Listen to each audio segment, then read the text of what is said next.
Gracias Dios, porque eres bueno. Gracias porque tienes cuidado de cada uno de nosotros, Señor. Gracias Padre Santo, porque no nos merecemos nada, pero tú por gracia y por misericordia realmente nos das tantas bendiciones, Señor, que realmente muchas de ellas se nos pasan por alto, Padre Santo, pero tú siempre estás presente allí, ayudándonos, fortaleciéndonos, animándonos a seguir adelante, Señor. Te damos gracias por esos momentos que a nosotros no nos gustan, Señor, porque nos retan y nos recuerdan que debemos depender de ti al 100%. Te doy gracias, Señor, por la oportunidad de estar juntos. Te doy gracias, Señor, por la, la posibilidad de poder entrar ante tu presencia, Señor, y presentar las diferentes peticiones, las expresadas y las no expresadas, Señor. Pero antes de eso, Señor, también venimos con un corazón agradecido, Señor, realmente agradeciéndote a ti que has respondido diferentes oraciones, Padre Santo. Te damos gracias, Señor, por el testimonio, Señor, del hermano Arturo, que nos impactó a nosotros, Señor, y te damos gracias porque ahora él está en tu presencia, Padre Santo. Muy especialmente te pongo a su familia, que sigas ayudándoles y fortaleciéndoles, Señor.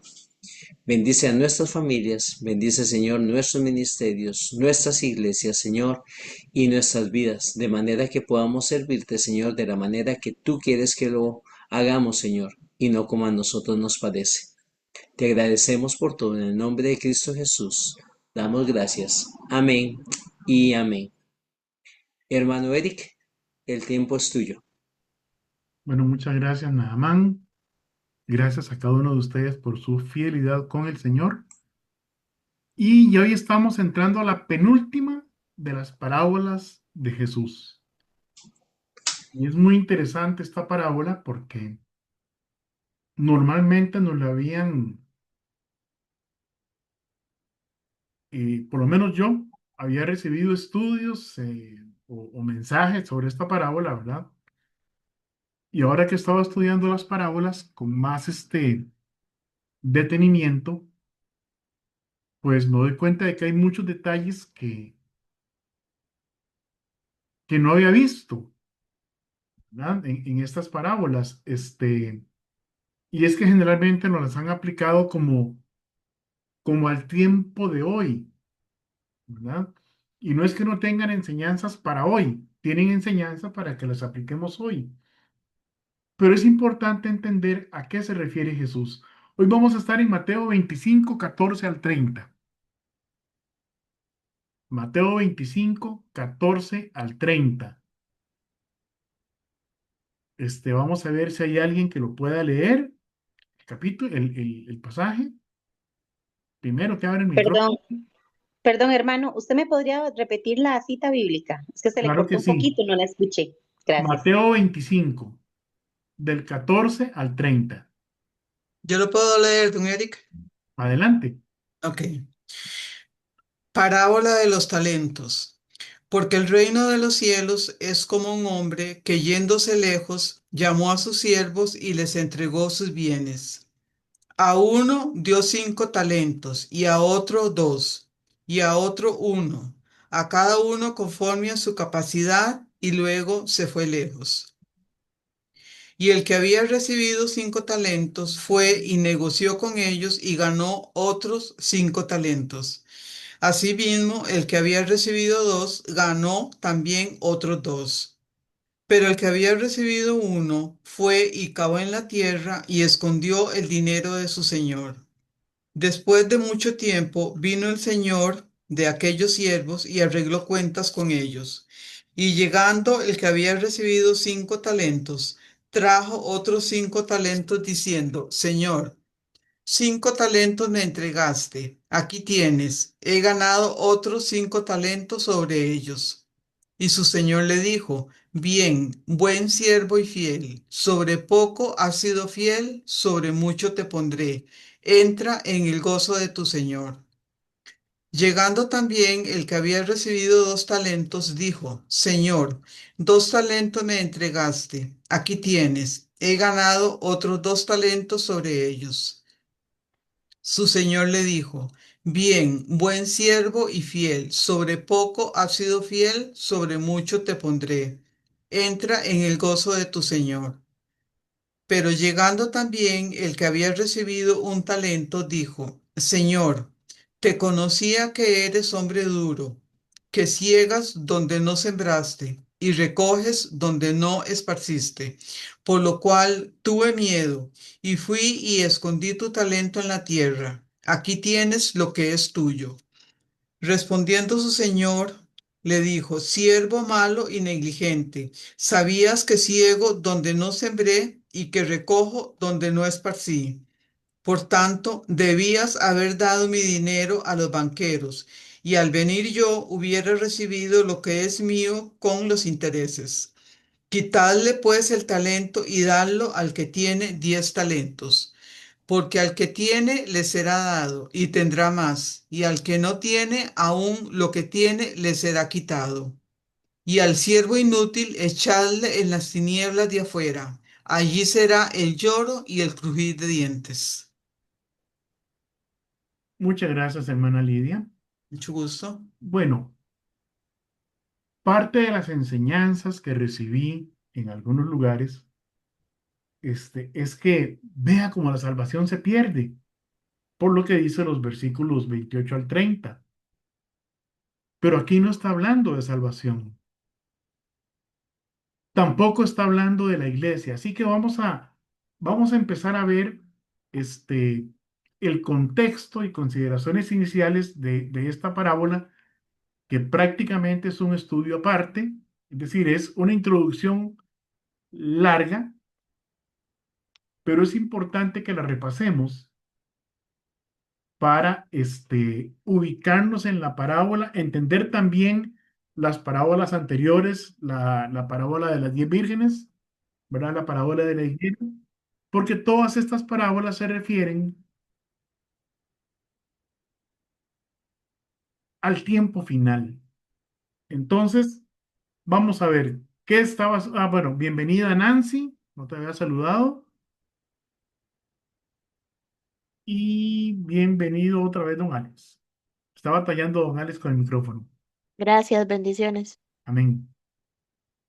Bien, ¿qué está sucediendo? Seguimos en el Monte de los Olivos y esta parábola fue dada por el Señor a sus discípulos en el mismo contexto de las parábolas anteriores e ilustrando los mismos hechos futuros relacionados con Israel.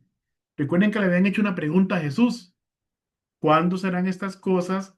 ¿Qué señales habrá de tu venida? ¿Y qué señales habrá acerca del fin? Y él estaba respondiendo a esas tres cosas. Entonces aquí está respondiendo acerca de Israel. Y algo que va a ocurrir al final de la gran tribulación, con Jesús ya de regreso a la tierra, es el juicio del Señor contra Israel. Y eso es lo que se relata en Mateo capítulo 25, de los versículos 1 al 30. Ya hemos establecido que el reino milenial eh, estará compuesto solamente por personas salvas, es decir, solo los salvos entrarán al milenio. ¿Cuáles salvos? Los santos del Antiguo Testamento resucitados, los santos de la era de la gracia, los que hayan muerto a través de los siglos, resucitados, y los que seamos arrebatados. Yo todavía tengo la esperanza de ver al Señor venir, como Pablo, los que seamos arrebatados cuando Jesús venga por sus santos, por su pueblo. Y luego los que sobrevivan a la gran tribulación y no hayan adorado a la bestia ni al falso profeta, ni al anticristo. Entonces, eh, como decía, en este periodo del reino milenial solo entrarán salvos, que incluye la iglesia, ¿verdad? Porque seremos arrebatados antes de que comience la semana 70 de la profecía de Daniel capítulo 9. Y ese juicio que va a ser al final de la tribulación va a ser contra Israel. Aquellos israelitas que no hayan adorado al anticristo, ni seguido a la bestia, ni al falso profeta, entrarán en el reino milenario y recibirán las promesas hechas por Dios a la descendencia física de Abraham, por medio de Isaac, porque dice, en Isaac te será llamada descendencia. Vamos a leer unos pasajes. Génesis 21:12 nos dice, entonces dijo Dios a Abraham, no te parezca grave a causa del muchacho y de tu sierva. En todo lo que te dijere Sara, oye su voz, porque en Isaac te será llamada descendencia. ¿Qué pasó ahí? Bueno, Abraham estaba y Sara estaban ansiosos porque no se cumplía la promesa de Dios de que tendrían descendencia y entonces, conforme a la costumbre de la tierra, de esa tierra donde estaban, no conforme a la voluntad de Dios, Sara le entregó su sierva a Abraham, él durmió con ella, Agar quedó embarazada y tuvo un hijo llamado Ismael. Y por eso hoy tenemos un conflicto árabe-israelí, ¿verdad? Que tiene alcances hasta el día de hoy. Romanos 9:7 dice, ni por ser descendientes de Abraham son todos hijos, sino que en Isaac te será llamada descendencia, porque Abraham tuvo más hijos, pero en Isaac le sería llamada descendencia. Y de Isaac es a través de Jacob y no a través de Saúl. Hebreos 11:18, habiéndosele dicho, en Isaac te será llamada descendencia. Entonces, en varios pasajes de la Biblia, el Señor nos recuerda que la descendencia física de Abraham es la acreedora de las promesas. ¿De cuáles promesas? De cuatro grandes pactos que son el pacto abrahámico, el pacto davídico, el pacto palestino y el nuevo pacto. En Génesis 12:1, aquí estamos hablando del pacto abrahámico, en donde Dios da a Israel la promesa de una tierra nacional.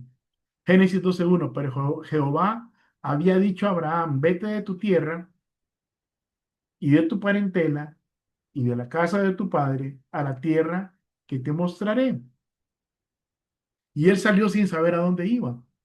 Génesis 13:14 al 17. Y Jehová dijo a Abraham, después que Lot se apartó de él, alza tus ojos y mira ahora desde el lugar donde estás hacia el norte y el sur y al oriente y al occidente, porque toda la tierra que ves la daré a ti y a tu descendencia para siempre. Y haré tu descendencia como el polvo de la tierra, que si alguno puede contar el polvo de la tierra, también tu descendencia será contada. Levántate, ve por la tierra a lo largo de ella y a su ancho, porque a ti la daré. Pero Abraham nunca recibió esa promesa en vida. Anduvo como extranjero y peregrino. Lean Hebreos.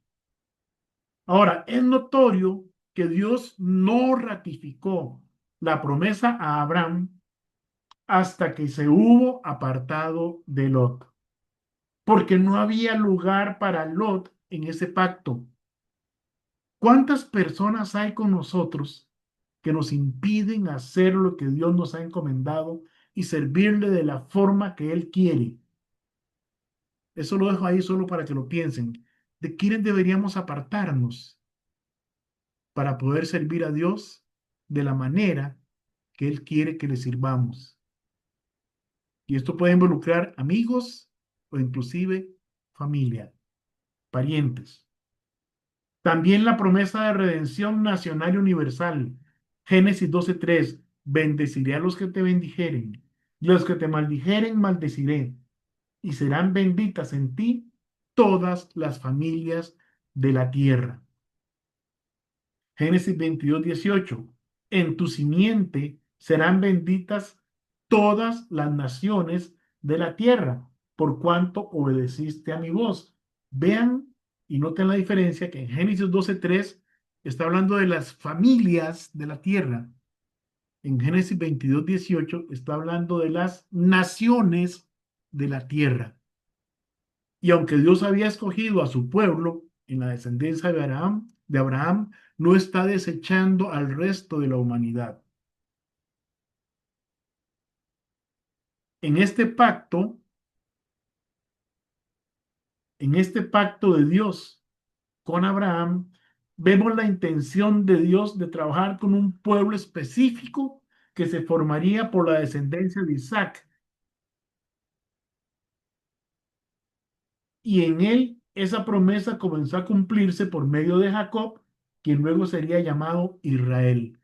Génesis 32:28 nos dice, bienvenido hermano Luis Calvo. Génesis 32:28 nos dice, y el varón le dijo, no se dirá más tu nombre Jacob, sino Israel, porque has luchado con Dios y con los hombres y has vencido.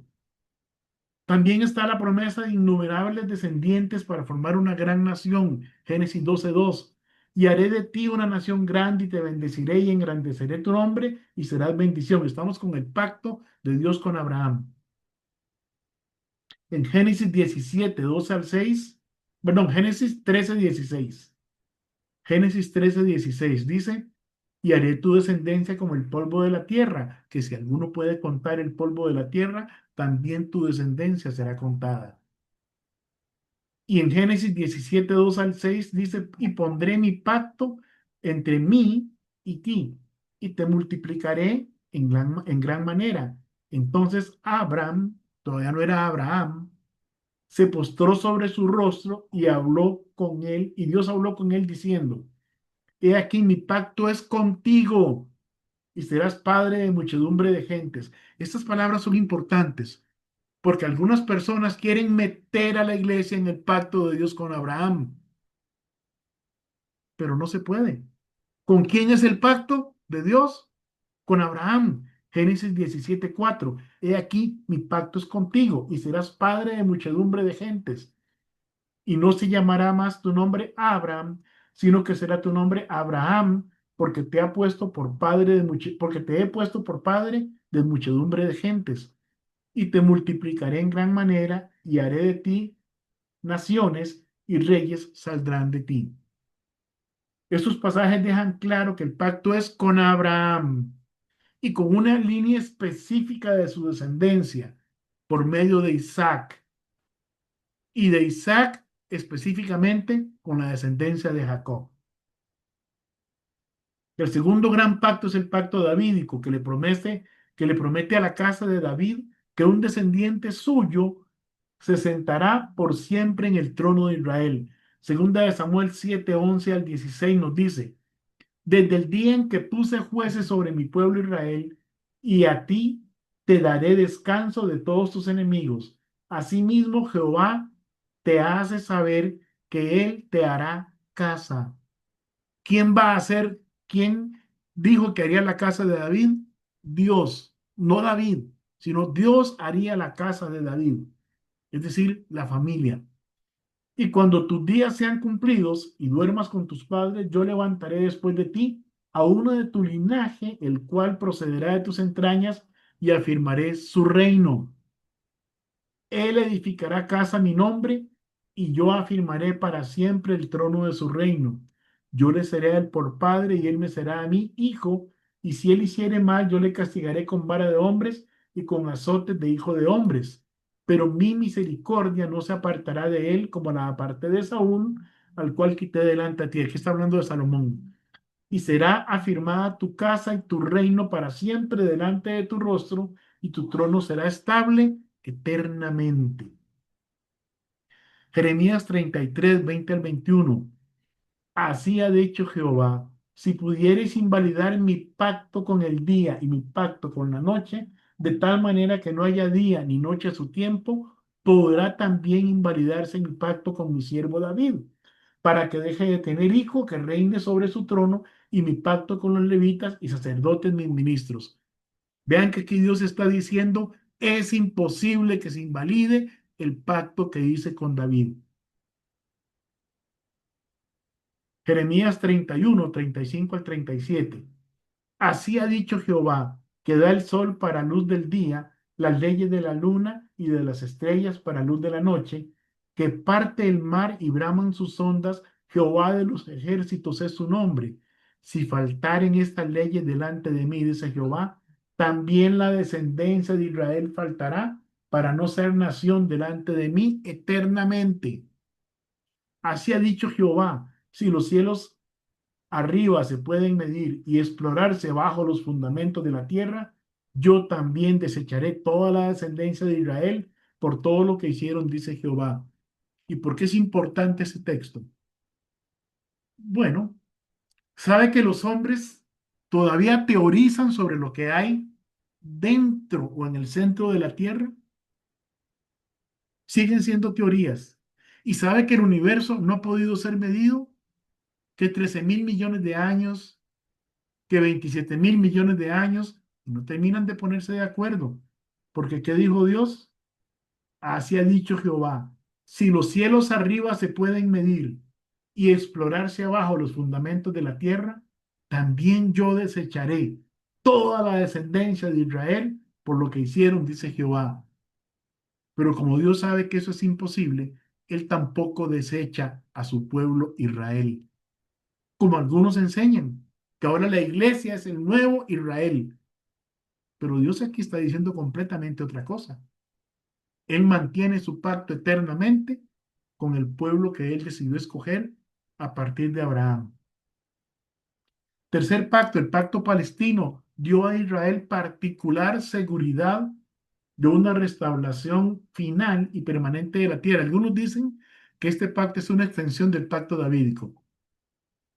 Deuteronomio 33 al 5 dice, entonces Jehová hará volver a tus cautivos y tendrá misericordia de ti y volverá a recogerte de entre todos los pueblos a donde te hubiera esparcido Jehová tu Dios. Aun cuando tus desterrados estuvieren en las partes más lejanas que hay debajo del cielo, de allí te recogerá Jehová tu Dios y de allí te tomará. Y te hará volver Jehová tu Dios a la tierra que heredaron tus padres y será tuya y te hará bien, te multiplicará más que a tus padres. Ezequiel 20:33 al 38 nos dice, vivo yo, dice Jehová el Señor, que con mano fuerte y brazo extendido y enojo derramado he de reinar sobre vosotros y os sacaré de entre los pueblos y os reuniré de las tierras en que estáis esparcidos con mano fuerte. Recuerden que las 10 tribus que formaban el reino de Israel fueron esparcidas y nadie sabe dónde está en este momento, pero Dios sí sabe a dónde está su pueblo. Verso 35, y os traeré al desierto de los pueblos y allí litigaré con vosotros cara a cara, como litigué con vuestros padres en el desierto de la tierra de Egipto, así litigaré con vosotros, dice Jehová el Señor. Os haré pasar bajo la vara y os haré entrar en los vínculos del pacto y apartaré de entre vosotros a los rebeldes y a los que se rebelaron contra mí de la tierra de sus peregrinaciones los sacaré, mas a la tierra de Israel no entrarán y sabréis que yo soy Jehová. Déjenme ver que tenemos un mensaje en el chat. Bueno, hermano Luis Calvo nos dice a todos buenas noches. Muy bien, y nos bendice. Gracias, hermano Luis. Ezequiel 20:42 al 44. Vamos a leerlo. Ezequiel 20:42 al 44.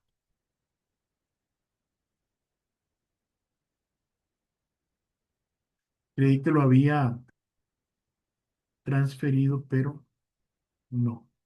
Entonces ya lo estoy abriendo el texto para poder leérselos. Si algo lo encontró primero que yo, no hay problema. Dice Ezequiel 20:42 al 44.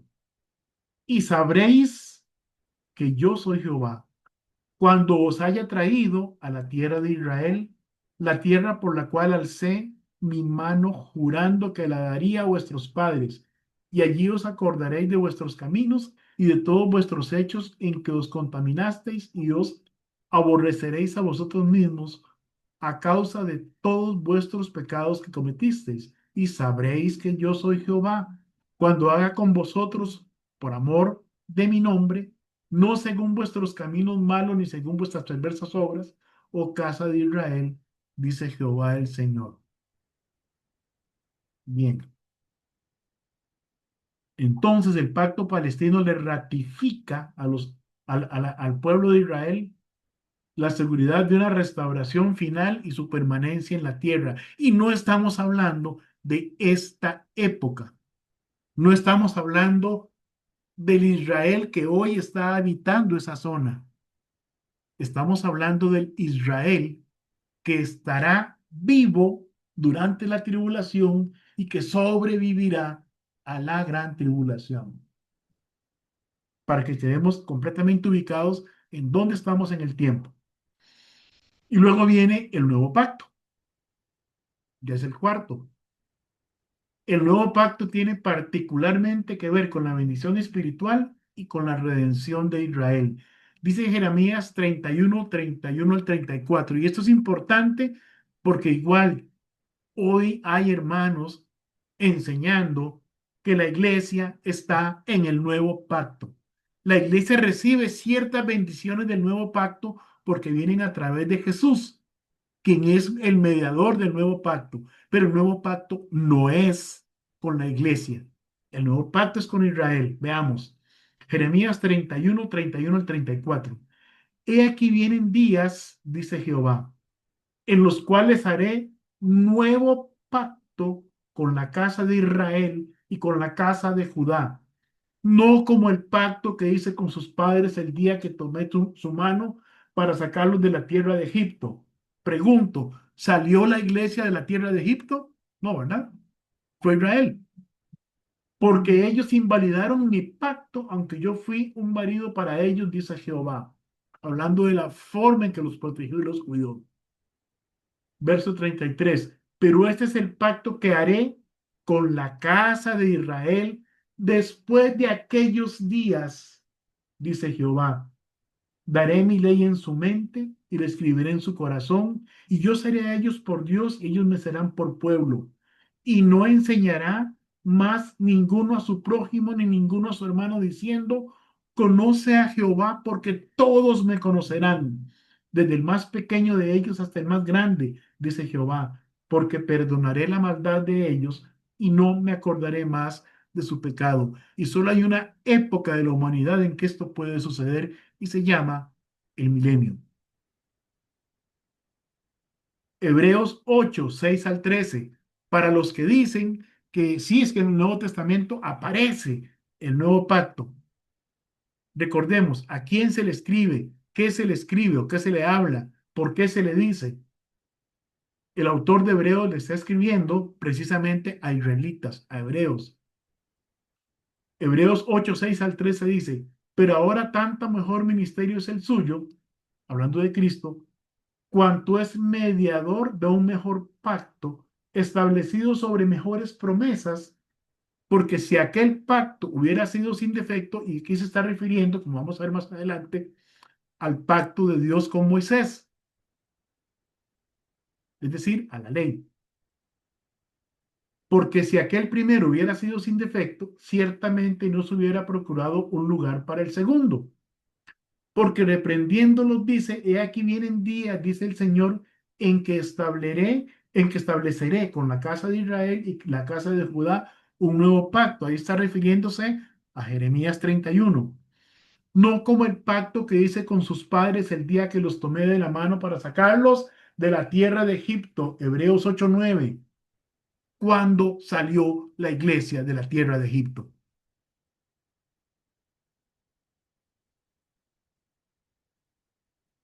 Porque ellos no permanecieron en mi pacto y yo me desentendí de ellos, dice el Señor. Por lo cual, este es el pacto que haré con la casa de Israel después de aquellos días, dice el Señor.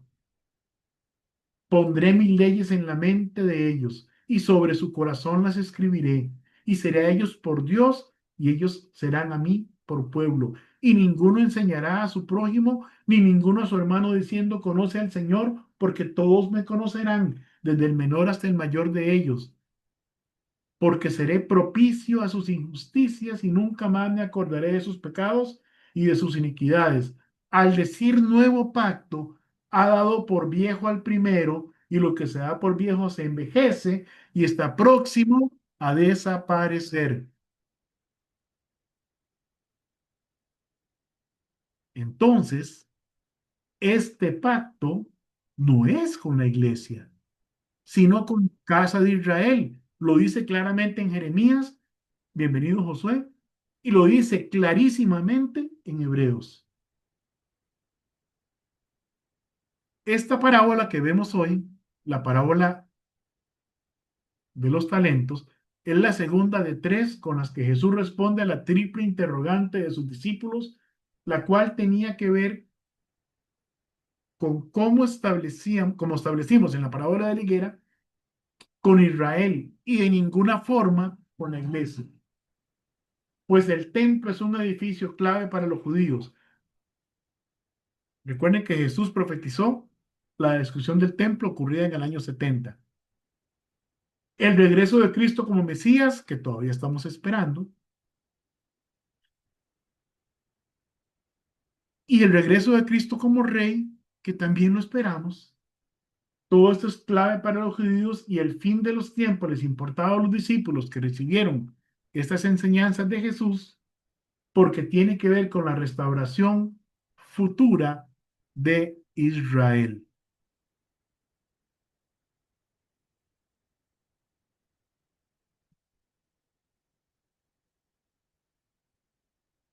Continuamos.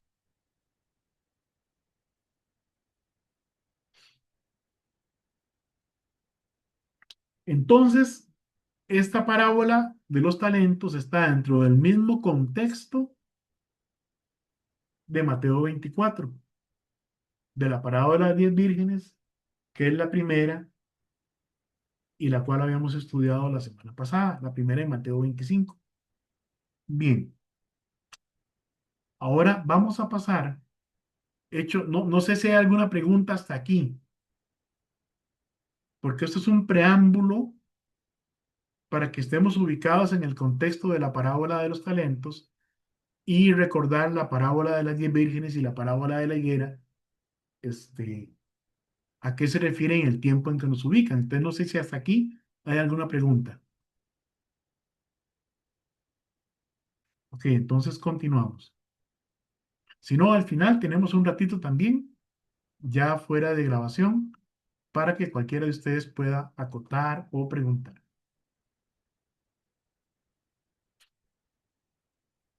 Muy bien. Mateo 25, 14 al 30, la parábola de los talentos. Empezamos, verso 14. Porque el reino de los cielos es como un hombre que yéndose lejos, llamó a sus siervos y les entregó sus bienes. Adelante, hermano Richard.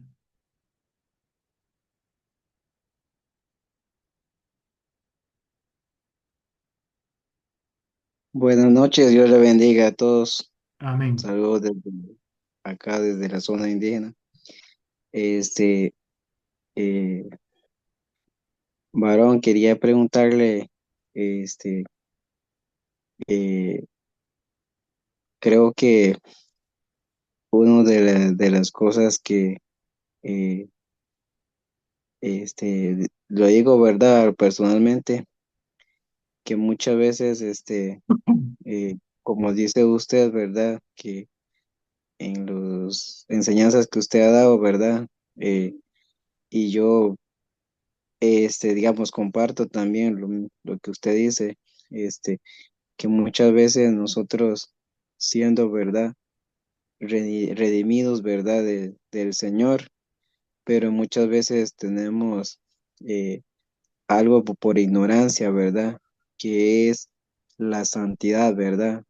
Y en el cual el Señor mismo dice que, el mismo palabra del Señor dice que nadie verá al Señor. Entonces, la gente muchas veces ahora respecto a eso, usted ve en cualquier parte, la gente se han hecho religiosos y cuando, aunque muera, ¿verdad? Alguien que nunca quiso nada, ¿verdad? Con el Señor Jesús, pero así igual ellos quieren meterlo al cielo, ¿verdad? Entonces, eso es, digamos, un gran problema, ¿verdad? Que tiene hasta ahora la iglesia cristiana también en ese sentido. Muchas gracias. Gracias, hermano Richard. Sí, lo que Richard dice es cierto. Y esa santidad sin la cual nadie verá al Señor, nosotros no podemos tenerla por nosotros mismos.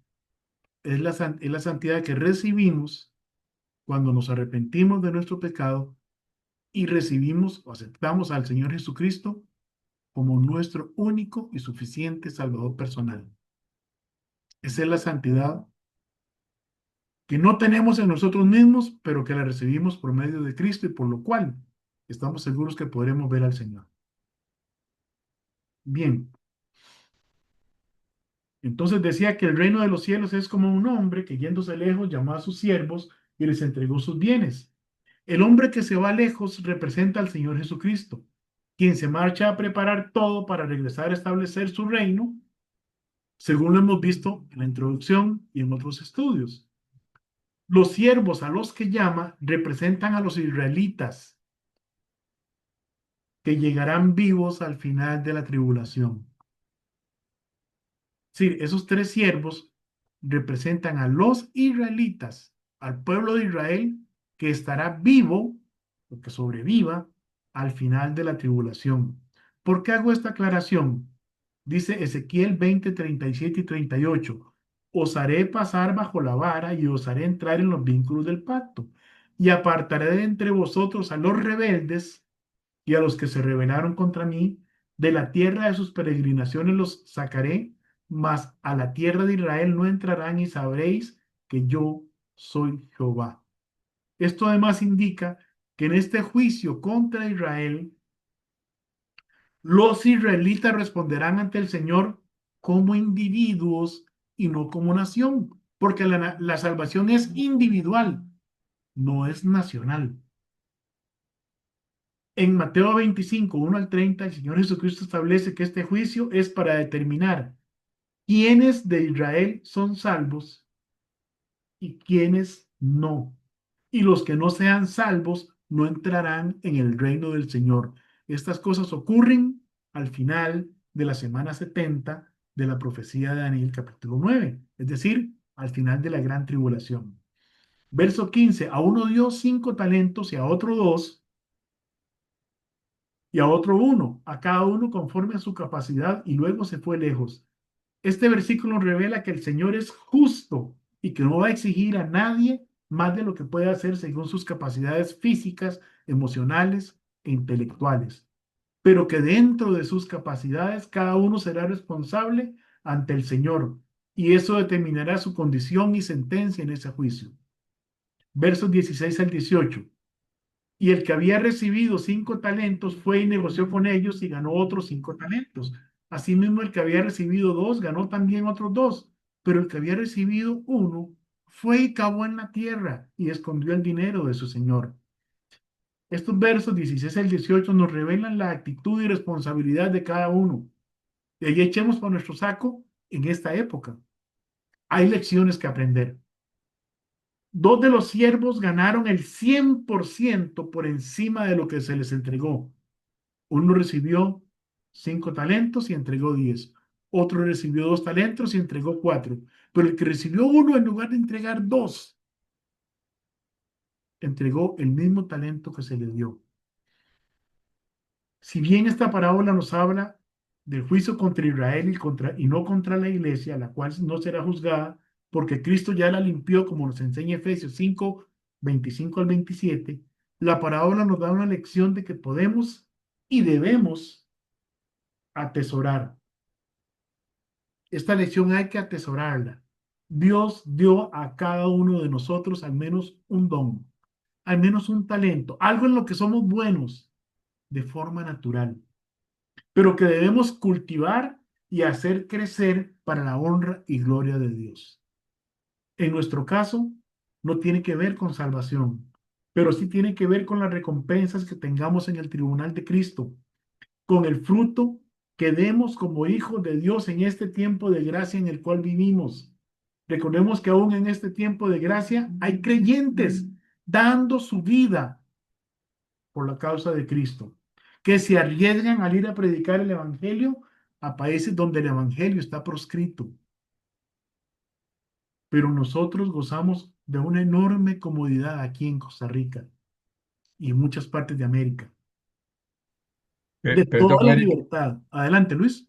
este, Hoy precisamente está saliendo una noticia de un activista cristiano en las universidades que lo mataron por pregonar el nombre de Cristo en Estados Unidos Y en Estados Unidos, y en Estados Unidos. bueno, bueno, otro hermano, otro mártir que por predicar a Cristo da su vida. No sé, no puedo decir que yo, Eric Rovira, diría sí, yo sigo predicando aunque me amenacen de muerte, no lo sé, pero yo esperaría, primero, que ese momento no llegue, y segundo, que si ese momento llega, yo pueda responder, sigo adelante.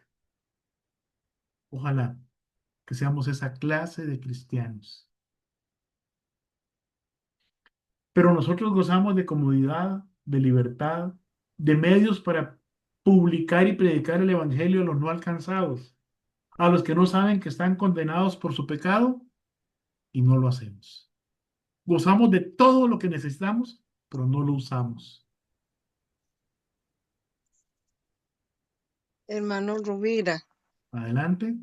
ajá, quería preguntarle, decirle, estuve conversando tiempo atrás, ¿verdad? Unos vecinos demás, y me hablaron de que por qué solo el pueblo de Israel iba a pasar ese proceso y nosotros no, de la gran tribulación. Y no supe qué decirle, qué pena. Ahora me regaña el profe. Sí. Dije que le iba a averiguar. Porque El- como hijos de Ujú, Dios, ujú. como hijos de Dios, salvos por Jesucristo, ¿somos salvos de qué? Somos salvos de la ira de Dios, la cual será derramada sobre los moradores de la tierra. ¿Cuándo? Durante la gran tribulación. ¿Quiénes son los moradores de la tierra? Los que en el tiempo de la gracia rechazaron a Cristo y decidieron quedarse en esta tierra y por eso están en la gran o estarán en la gran tribulación. Pero los que Ujú, nos hemos arrepentido, no porque seamos mejores, no porque no seamos ujú. pecadores, sino porque nos arrepentimos y pedimos perdón, el Señor nos ha librado de pasar por ese periodo. Sí, sí, bueno, esa parte, o sea, yo les hablé de esa manera, pero quieren saber, como a través de la historia, el por qué este, nosotros no vamos a sufrir, o sea, como el pueblo de Israel, todo lo que ha pasado y demás. Digo, es que ellos tienen su historia con Jehová porque es el pueblo que Dios escogió para nacer ahí y demás y dar la salvación a las naciones. Bueno, Les dije hay eso, una ¿verdad? razón teológica para eso y es que Ujú. la gracia es un paréntesis dentro Ajá. del periodo de la ley. Ujú. Y ese periodo se compone de 70 semanas a partir de lo que Dios le reveló al profeta Daniel. Y hubo una suspensión de eso en la semana 69 cuando Cristo murió en la cruz. Se Amén, abrió ya, un ahora sí. paréntesis de gracia, pero luego tiene que Ajá. cumplirse la última Am- semana de esa profecía de 70 semanas. E Amén. Israel está involucrado en esa profecía, nosotros no. Ah, bueno, muchas gracias. Con gusto, hermano. Bien, voy a terminar con esta diapositiva. Vamos a ver si logramos terminar, porque ya son las 7 y yo sé que algunos de ustedes tienen que ir a cultos en sus iglesias. Entonces vamos a hacer una cosa. Vamos a quedar hasta ahorita en lo que es la introducción y la próxima semana repasamos esta parte rápidamente de la diapositiva 3 y continuamos con las diapositivas 4 y 5 para poder terminar el estudio. ¿Les parece?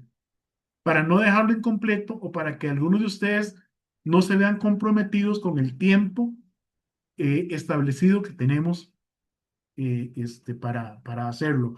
Quiero saludar a la hermanita Esperanza Pardo y a la hermanita Adela Alvarado de la Iglesia Palabra Verdadera en Tijuana, México, que nos están acompañando por Facebook fielmente. Gracias, Esperanza. Gracias, Adela. Que Dios me la bendiga. Y entonces nos vemos para continuar con este estudio de hoy en 8 a la misma hora y por el mismo canal. Ahora voy a cerrar la transmisión en vivo. Que Dios me los bendiga y nos vemos la próxima semana. Ahora voy a terminar con la grabación. Entonces, los hermanos que van a ver de la iglesia que van a ver esta grabación posteriormente, sepan, hermanos, que hay una segunda parte de este estudio que lo veremos el próximo miércoles, creo que caería 17. Correcto. El próximo miércoles 17 estaríamos, Dios mediante, terminando con este estudio. Que Dios me lo bendiga.